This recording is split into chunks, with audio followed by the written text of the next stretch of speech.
Hi everyone, today we're going to be discussing how to use the Ultra key. So I'm going to be giving you a quick tutorial on applying the Ultra key to a green screen clip or a green screen picture. So ultimately this is the end result. You can use this for both video footage and for just a still photo. So what you'll need to do is you'll need to get your green screen picture. You'll click and drag it and you're going to put it into video 2.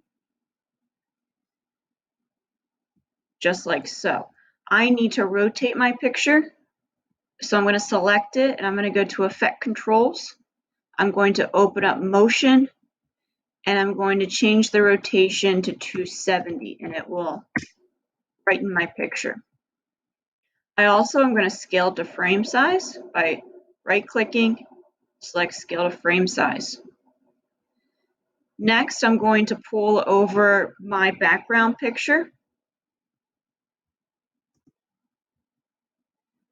and I'm going to put that into video 1.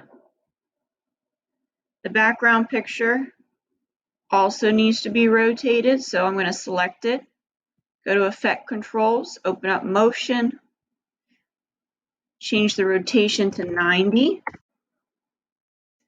and then scale it to frame size. I'm going to next put this underneath my green screen picture, so you're not going to be able to see it.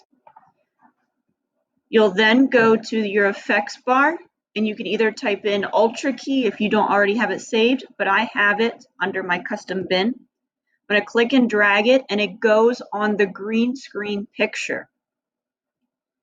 I then will go to Effect Controls again and I'm going to select the eyedropper. And then I'm going to click on the green of my background. I'm going to change the setting from default to aggressive. And then that just takes away the extra green around my outline. I would like to fill my background. So to do that, I'm going to select the background picture. And I'm just going to click and drag on the scale to make it bigger than 100 so that it fills my background.